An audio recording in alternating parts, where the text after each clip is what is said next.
Unapologetically Woman.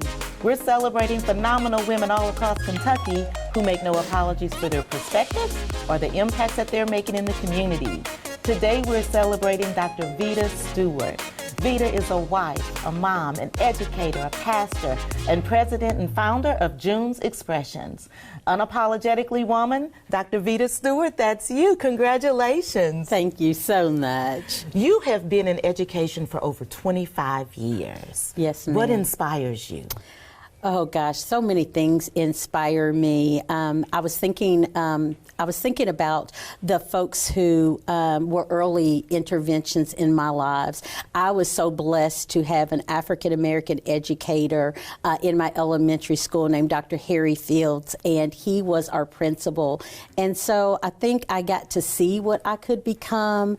I was surrounded by so many great educators and that poured into me, and so that inspired me to want to be able to pour into other people. Now, is this where you're from in Owensboro? Yes, I'm from Owensboro, Kentucky. I went to a school, Abraham Lincoln Elementary. My first teaching job was Mary Todd Lincoln, so I felt like God wrapped that all up together. But yes, it was in Owensboro, Kentucky, and it was just a phenomenal experience. I was asking some friends just yesterday, did they have an African American teacher in their school career? And several of them did not have that opportunity. And I'm so glad that I had folks like Miss Rowley and Miss Owsley and Mr. Fields in my life to inspire me. And what role did your parents play? My parents, I come from very humble beginnings. Neither one of my parents graduated from high school, but they saw the importance for their children to get an education. It was something that they talked about, that was something that we could have that could never be taken away from us. And so they poured into us the importance of education and, sticking with it. And so, yeah, they were powerful influences. They are the smartest people that I know, but they did not have the same opportunities that I did. And so when they look at you and you have doctor in front of your name, how does that make them feel? Oh gosh, my dad will talk about it all over town is for he days. A bragger? Oh, he is a bragger. Good. So yes, he will. Yes, he shares with all of his friends. No, he is very proud, and they're just, when I come through, I felt like I brought them with me. They are my backbone. They are my inspiration. I would listen to my dad read the newspaper every day, current events, and so that really, inspired me to want to be a reader. So, and that was amazing. So you did it for the whole family. Yes, and generations, for my grandparents, all those people who sacrificed for me, all of those that desired, better for the next generation. And so I think that's what all of us aspire for, is to see our children and our children's children do better than what we did.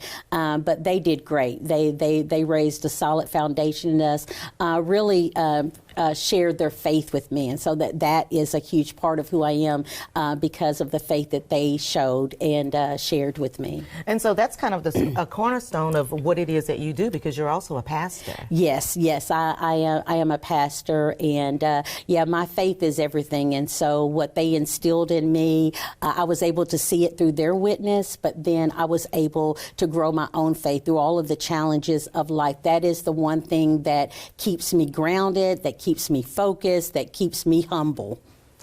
Well, and it's something that you're passing along to others in your congregation and in your sorority, Alpha Kappa Alpha Sorority Incorporated, because you're the chaplain there. Yes. I feel like my ministry is all of those things, in the education field, being a chaplain, being a pastor. All of those things are just a part of my everyday existence, and I just want to share the love of Christ that I have with everyone that I come into contact. And oftentimes they don't see it in us talking about it. I want them to see it in the way that I live, and the way that I give, and the way that I share.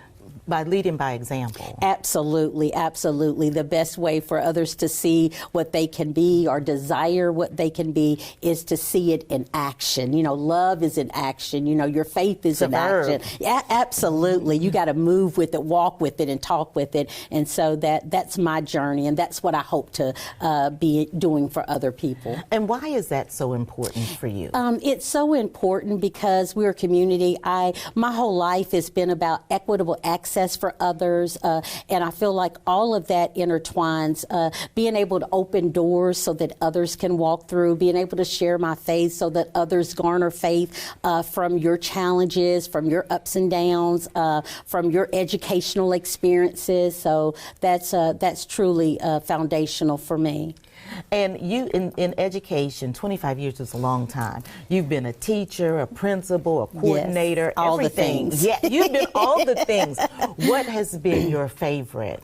All of it. I think at each level there's a perspective. Of course, I'm a teacher and in the classroom, so I'm always going to be that teacher in the classroom, that educator, always sharing with young people and adults alike. So I think that at every level, but you see something at every level. So the classroom level is kind of that, that interconnectedness level where you're sharing on a daily basis. But as a principal, I got to affect systems throughout the school building, throughout the district. And that was very powerful too, for my students to see, someone like me in that position, somebody that, like I said, came from very humble beginnings.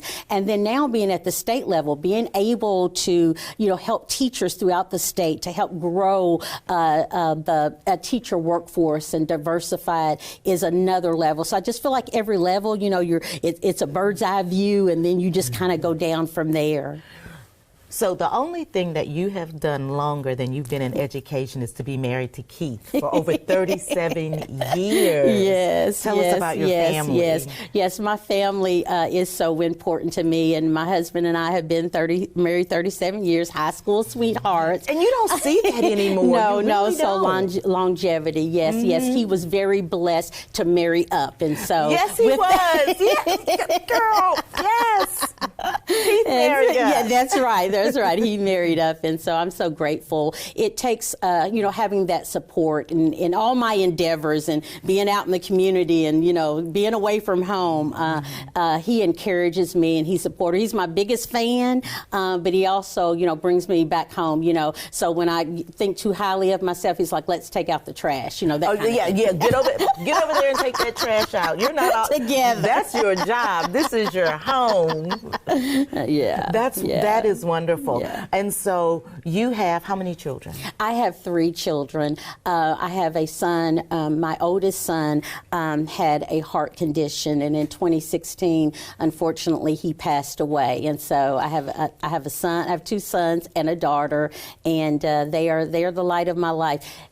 I have 2 sons and daughter. I say they are the light of my life because they gave me my grandchildren. So my grandchildren made me like my children better. Even better. But they only gave you granddaughters, is that right? No, I have grandsons. Oh, you have as grandsons? Well. Yes, okay, yes, how I many? I have 7 grandchildren. Wow. Yeah, I'm trying to think. 4 boys and 3 girls. Wow, yes. That's huge. Yes, congratulations. Yes, thank you. Do they call you G Mama? They do call me G Mama. Yes, yes. I'm the G Mama. I'm the ruler of all things in the house. So yes. And so if they're not getting along with mom and dad, do they call you to get what they need? Absolutely. And I make sure that they get it. It's payback.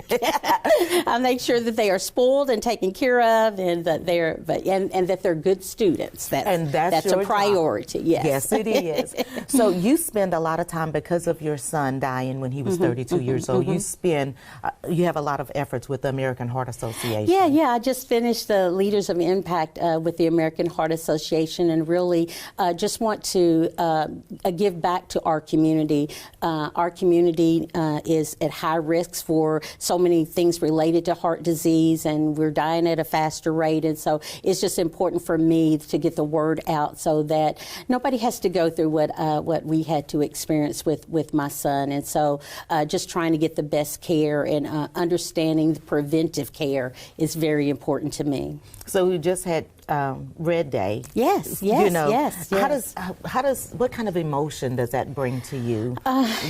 It's a lot. It's a lot of emotions. Like I said, our journey is not always for us. I want to inspire other people. It's challenging for me. As a mom, that's not the natural order of how things should go. And so, by keeping his name alive, that's so important to me. We give a scholarship every year. Name. Joshua LaRon Stewart. Say his name. Yes, Josh is, yes, he was, you know what, I always tell everybody, his heart was too big for this world. He was just a wonderful son and a wonderful father and so forth, and also a desire to be an educator as well. And so I'm helping to make sure that his legacy lives on. Yes. And so will any part of him be in the book that you're writing of poetry right now? Absolutely. So the book of poetry that is currently in progress, it goes through kind of my life, and there's an area of grief that is in there, and so that's included. But also, I thought I was going to be the next Heller, Steiner, Rice, and so I write a lot about my family. And so he is included in there along with many other members of my family. But it's kind of a journey of where I started during the pandemic. Something released in me. You know, when you had time to just sit with yourself, and a lot was going on, you know, physically, emotionally, and racially. And so I had a lot of stuff that was pent up. And so I really started igniting that again. So that is part of the book that you will see. So it's just kind of a journey, different phases of my writing. Poetry has been a therapeutic resource for me. You know, I hear people say that all the time. Absolutely. If I can get my emotions out through there, then I'm able to settle myself and center myself and really be able to move forward. When do you think the book's going to be ready? I'm excited. I hope by the end of the year. I said that last year, but I'm praying by the end of the year. Yes, ma'am. Well, you would be able to write that book if you were not doing all the traveling that you do. That's one of your favorite things to do. It is one of my favorite things to do. And so I was able to live in England. Actually, my daughter was born in England. My husband was in the Air Force. And once I went overseas, I just wanted to see the world, you know. And again, it was about, I'm a little girl from Owensboro, Kentucky, from the projects. And I never thought that I would see the world like I have, you know, South Africa and Egypt, see the pyramids and so forth. So, yes, I try to take an international trip every year. And so, yeah, and I'm trying to visit all 50 states. I think I'm at about 35 right now. But, yeah, that's my goal. Oh, well, you're going to have to take your pen and paper on the road if you're going to be doing all of that traveling. Absolutely. But that brings you peace and joy. Yes, and seeing other cultures and understanding how the world is so much bigger than us, so much greater than us, and there's so much joy, but there is a commonality that we all want the same things, you know, love, family, and stability. You know, that's amazing to me. Well, you've got a motto. Yeah, yes. Our family motto is faith first, fearless focus, and family forever. And so those are the three pillars that we try to go forth. And so traveling and doing all things, having that fearless focus to do things that you thought you might not be able to do, but faith first. I mean, that's grounded. God in all things, God centers, and then you have to take care of family. That's expected of you. And so family forever. We go through challenges, you know, they may get on your nerves, but family is foremost. So I truly value family. Well, because when everything else is gone, and all of the at the end of the day. At the end of the day, yes, those are the people that are in your corner, even if you wanted to kill them that morning. That's right. And those are the people that when you look into the reflection, they know the real you. They know your struggles. They know your intimate, quiet times. They know you, and they accept you regardless. Mm-hmm. So. And I think sometimes people get confused when it comes to family and thinking that you are just happy all the time, and that's just not how it works. No, it's not how it works, but it's through the challenges, it's through the growth, it's through the struggle that you learn the most about each other. And like I said, even after everything is said and done, like you said, no family is perfect. Absolutely not. I mean, dysfunction on every level. But at the end of the day, you learn how to function together, to come together as a unit, to pray together, to work together, and to have vision together for the future of your family and for generations to come. Wow. I'm just so impressed by you. What's going to be next for you? We've got the book coming up. What's next?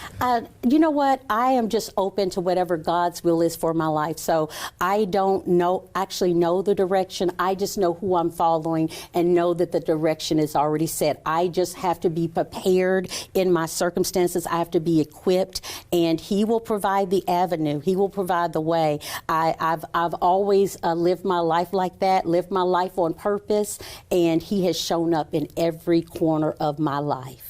Wow, I like that. Living my life on purpose. On purpose, yeah. You know, with intentionality. That's right. Being prepared for when he opens the door to walk through it, and listening to his voice to know, when is the time to, be still, and when is the time to move. So I'm just listening for his next move in my life. So people that are listening and looking at you and thinking, gosh, I could never be like that.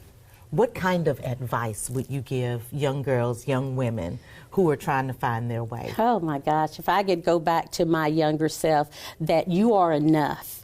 That you are enough, that everything that you need has already been poured into you. It won't be revealed all at once because we can't handle that. But if you take the steps, if you take one step at a time, and like I said, live on purpose, live with intentionality, and look for God's will in every part of your life. If you're careful to not listen to all the outside noise and really focus on you are enough, and you will make it.